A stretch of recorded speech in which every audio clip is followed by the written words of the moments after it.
Hello and welcome to the GZERO World Podcast. This is where you'll find extended versions of my interviews on public television. I'm Ian Bremmer, and I'm coming to you from Munich, Germany, site of the 61st Annual Munich Security Conference.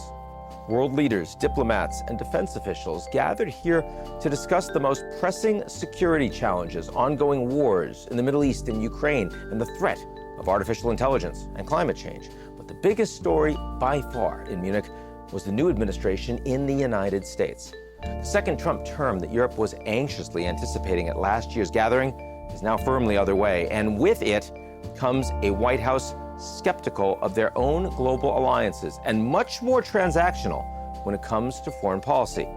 Right before the conference began, President Trump's surprise phone call with Vladimir Putin rattled NATO allies who weren't told in advance. And here in Munich, Vice President J.D. Vance warned attendees that the real threat in Europe isn't Russia or China, but the threat from within, blasting European governments for censoring their own far-right voices and failing to control migration. As we near the third anniversary of Russia's full-scale invasion into Ukraine, what will a second Trump term mean for the U.S.-Europe relationship? What does the future of European security look like? And where does it leave America's closest partners? Joining me today, Michigan Senator Elissa Slotkin, former CIA analyst, Pentagon official, and now a key voice on foreign policy who sits on the Senate Armed Services Committee. And later, GZERO's Tony Maciulis sits down with Alina Polyakova, President and CEO of the Center for European Policy Analysis, to discuss Europe's reaction to that Trump-Putin call and growing fears that NATO allies will be left on the sidelines of peace negotiations in Ukraine. Let's get to it.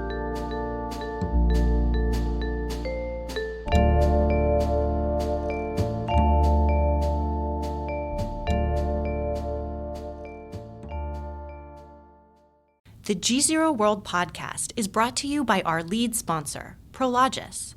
Prologis helps businesses across the globe scale their supply chains with an expansive portfolio of logistics real estate and the only end-to-end solutions platform addressing the critical initiatives of global logistics today.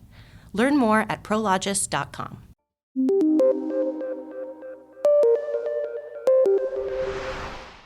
Senator Elissa Slotkin, thanks so much for joining us. Of course, happy to be here. You and I just came out of the mosh pit that was Vice President J.D. Vance.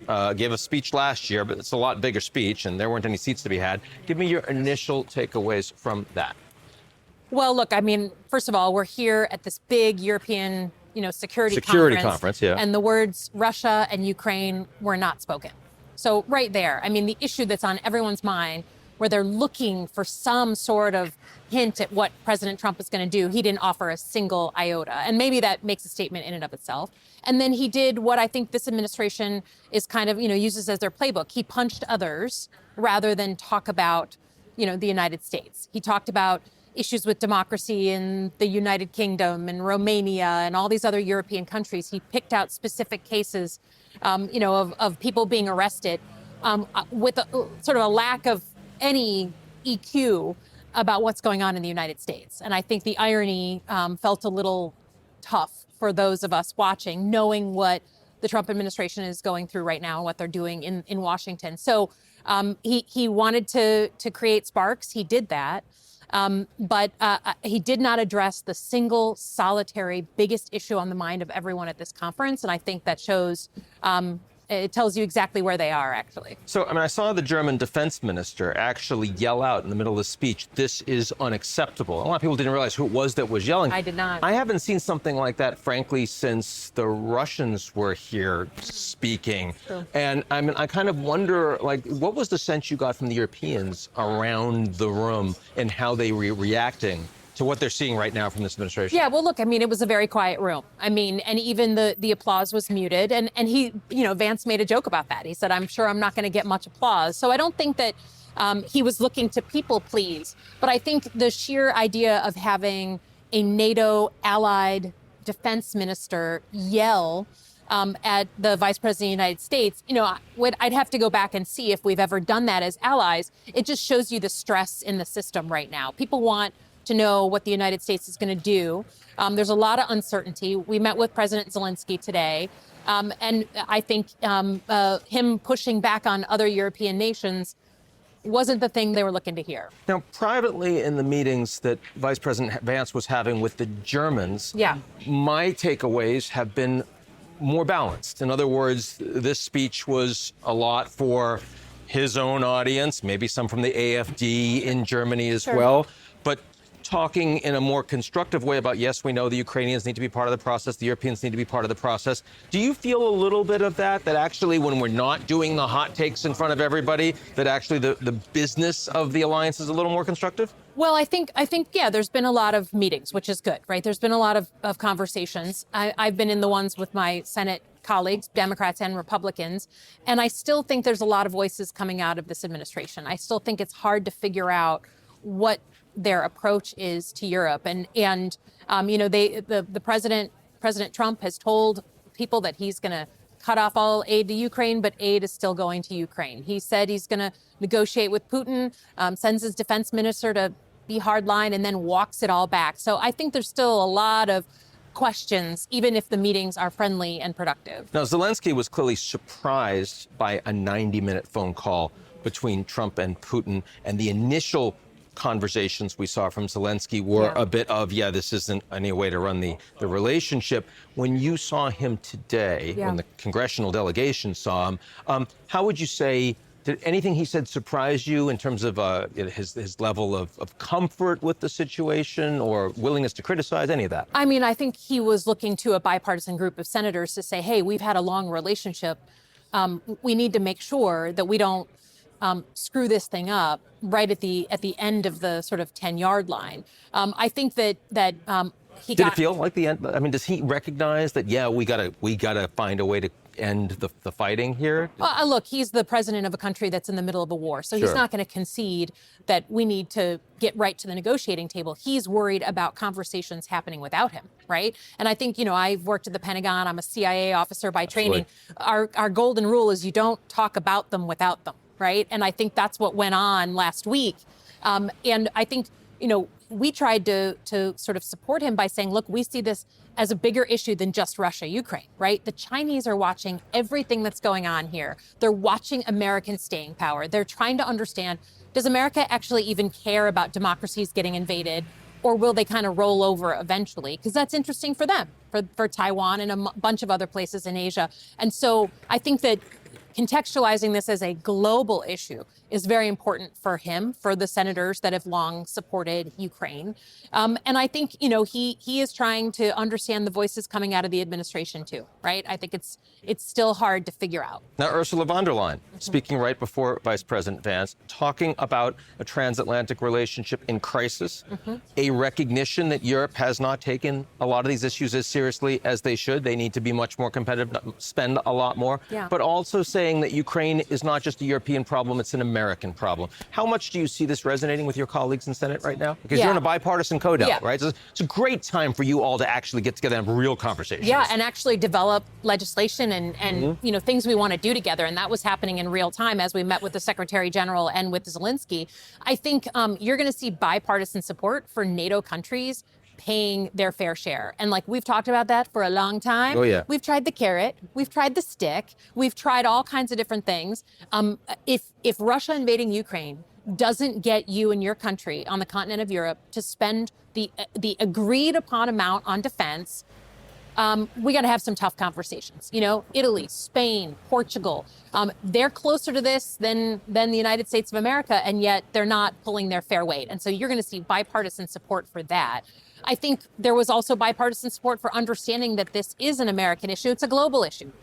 Particularly if you care about sending a message to China, if you care about American leadership role in the world, if you care about bringing down our defense, spending on other countries, then we got to resolve this in a way that's durable, that's serious, and doesn't prompt Putin or Xi Jinping to just start willy-nilly invading other countries. Now, I think a lot of the people that are watching this don't realize that this meeting, which you and I have participated in for years and years, is actually a unique opportunity where Democrats and Republicans from the House and Senate get together, travel together, and spend a couple of days together. Did you feel this has always been a spirit of bipartisanship? The country is very polarized right now. Do you still feel that same spirit of bipartisanship on this trip? I think I felt I felt positive because, you're getting on the plane with people, you're talking about the traffic, you're having normal human interaction. This is the McCain sort of legacy delegation. So in the name of John McCain, Cindy McCain, his wife, is with us. So it's hard to forget his legacy of just, that the division should end at the water's edge and we should approach the world in a bipartisan way. There's no doubt about it. It's a stressed time, but I think it's a good thing for us to have this time together. And in those meetings, we're realizing we're not as far apart on a lot of Ukraine-Russia issues. Now, my Republican colleagues have a special responsibility to speak up with the Trump administration, right? The Republicans have the White House, the House, and the Senate. They got all the keys here. So if we're going to do something important, they're going to be the ones to have a closed-door conversation. But I think the humanizing aspect of Democrats and Republicans being together is vital right now.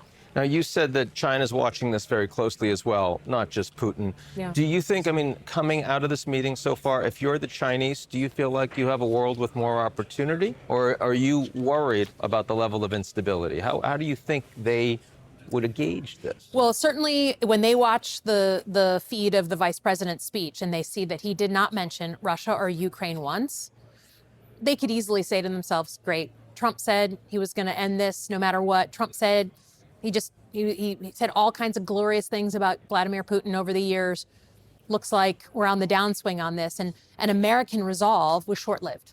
Right? I completely understand that. Yeah. I want to throw another argument at you, Yeah. see what you think, which is that you've got Trump, who is now pushing von der Leyen and others to talk about 3.5, 4, even 5%. Clearly, the Russians and the Chinese, they don't want the Europeans spending that much more on defense and alliance. You don't want the Americans being able to move a whole lot of troops and the material to Asia, to another front, which clearly is a shared priority of the Trump administration. Do you think that plays too?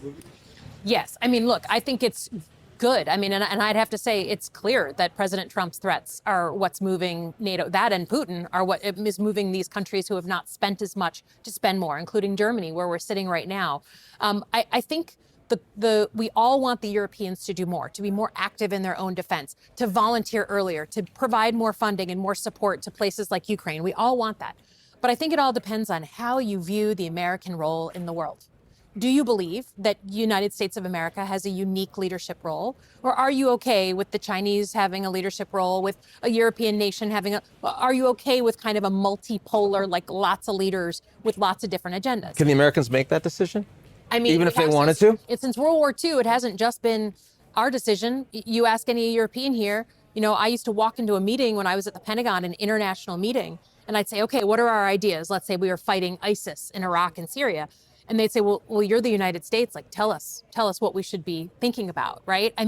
So whether that's right or wrong, it is, and it has been since World War II. And we make mistakes abroad. We have every right to look at our spending abroad and curtail that if we think it's waste, fraud, abuse, whatever. But I would rather have American leadership role in the world any day over a Chinese leadership role. And I think that's what we're talking about. It's a vacuum that would be left for others to fill. Elissa, last question for you. Do you think the Americans are walking away from that leadership role right now? I think it's to be determined. I think that there are many voices in this administration who want to get out, just call Ukraine a day, give Putin whatever he wants, and just take it off our plate. I think there's also voices who are saying the long-term implications of that are dangerous for Americans, and we can't have that. Like your former colleague in the Senate, Marco Rubio, for example. Yep. And so, they're going to have to play that out. I know where I stand on that. Thank you so much, Elissa. You bet.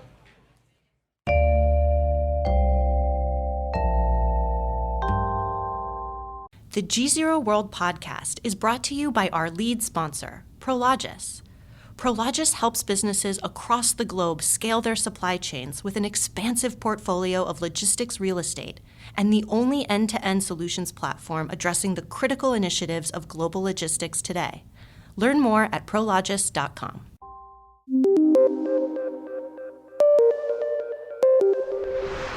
That was my conversation with US Senator Elissa Slotkin. Now, for Europe's perspective on the future of the Transatlantic Alliance, here's GZERO's Tony Maciulis with Alina Polyakova. She's president and CEO of the Center for European Policy Analysis.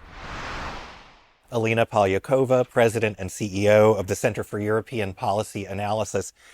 I don't know where to begin. I mean, the conference is just getting underway, and already this has been a week filled with headlines about Ukraine. Let's start on President Trump's call to President Putin, which the Kremlin said was 90 minutes long. Obviously, Ukraine was on the agenda. What's your reaction? It was a very interesting moment because it signaled, I think, two things. One, we saw a bilateral call that the Ukrainians weren't informed or briefed on ahead of time, and neither were the Europeans. And of course, that set off, I think, a lot of panic already here in Europe that Europe was being cut out of any negotiations on what security or peace in Europe will look like for the foreseeable future. And even though President Trump called President Zelensky and was on the phone with him for about an hour as well, it was to inform the Ukrainians of the conversation, not to align, which would have been the much more normal way of business where we're dealing with a different kind of administration. And I think the other noticeable thing that happened after the call is that I think President Trump's rhetoric about Mr. Putin, about the war, shifted quite dramatically. In the lead up to the call, a lot of the signals, in my view, are actually pointing towards a position of strength. Maybe sanctioning the Russians more, ensuring that the U.S. is in a position of strength when it comes to any sort of negotiation. We heard the president say this. We heard him say that President Zelensky wants peace, so it's really up to Mr. Putin. And now we had almost a reversal of that, where the tone was referential, grateful, and I think this was a big win for the Russian president.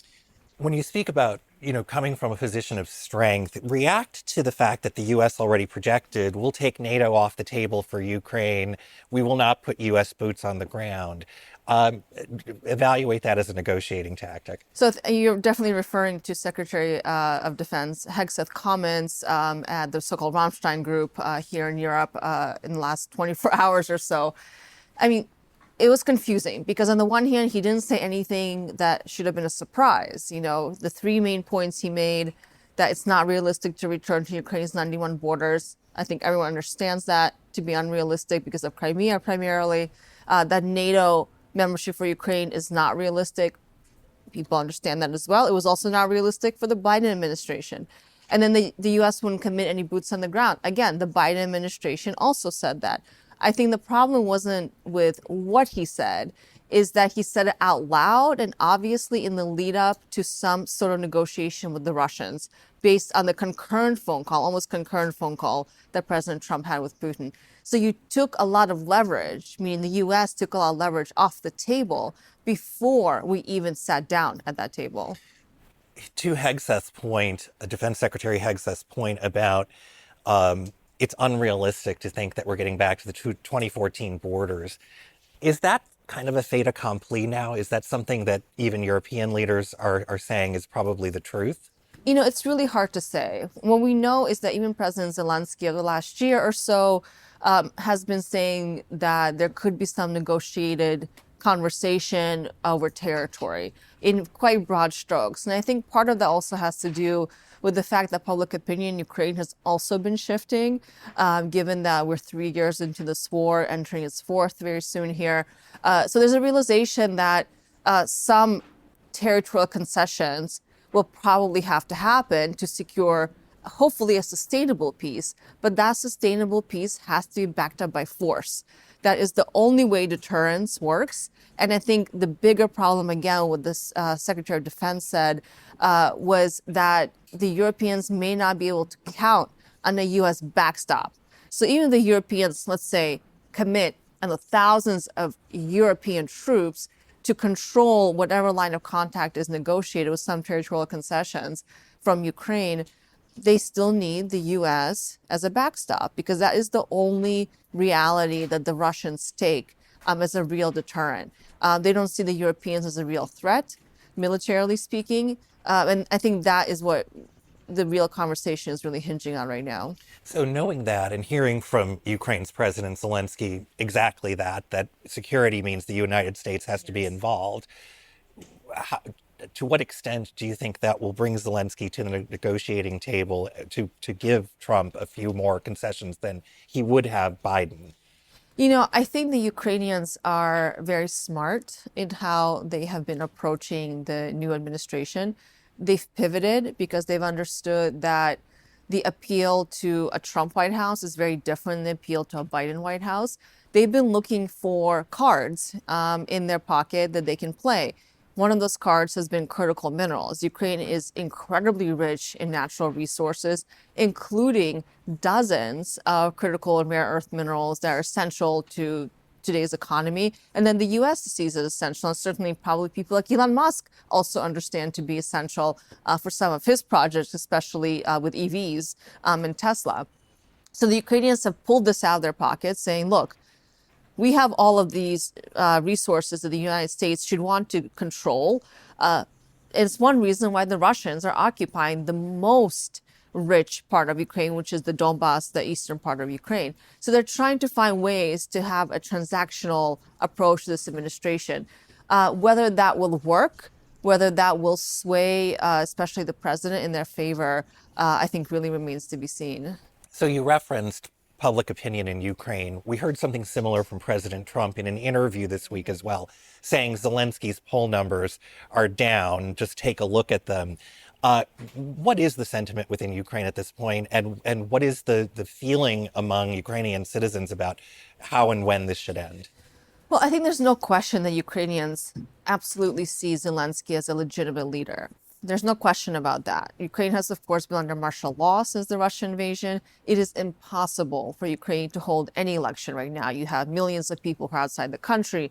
You have millions of people who are internally displaced. You have other millions of people who are in Russian-occupied territories.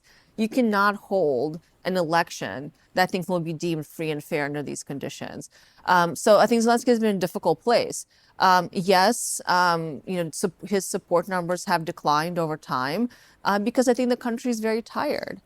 Is there a real alternative to him right now who would be seen as equally as legitimate, given the election difficulties that I just described? It's not clear. But I think certainly Ukrainians, if there was a peace settlement that allowed elections to be held in the future, after some came back to the country, after all things were settled, I think there would be a lot of support for that, but not now. And finally, let's talk about this moment now, 3 years into this conflict, a U.S. president on the phone with Vladimir Putin, who we had heard is now an international pariah, has been ostracized diplomatically. Has this normalized the Russian president? Not yet. I wouldn't go as far as to say this one phone call has normalized the incredible war crimes that Russia at the direction of Mr. Putin has committed in Ukraine. But certainly there's nothing more that Putin loves than the image of having a bilateral relationship with the most powerful leader in the world of the United States, mano a mano, having these phone calls, now having a summit that we've learned about in Saudi Arabia. In terms of optics, it makes it seem like Russia is on the same level as the United States. So for Mr. Putin, this is a huge win in itself, but I wouldn't go as far as to say things have normalized. I think the trend lines now on how the U.S. will approach Russia are moving in a different direction than we anticipated, perhaps even 2 weeks ago. But we have to remember, on a note of caution and maybe optimism, perhaps, that Mr. Trump was very keen to pursue these kinds of bilateral relationships in his first term with North Korea, for example, but not much came out of those talks. So I think it really remains to be seen. But I think at a political level, there's no question that the Russians are very happy right now. Alina Polyakova, thanks so much. Thank you. That's it for today's edition of the GZERO World Podcast. Do you like what you heard? Of course you do. Why not make it official? Why don't you rate and review GZERO World? 5 stars, only 5 stars, otherwise don't do it. On Apple, Spotify, or wherever you get your podcasts. Tell your friends.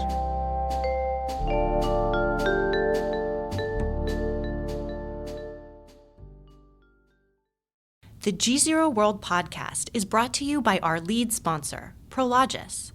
Prologis helps businesses across the globe scale their supply chains with an expansive portfolio of logistics real estate and the only end-to-end solutions platform addressing the critical initiatives of global logistics today. Learn more at prologis.com.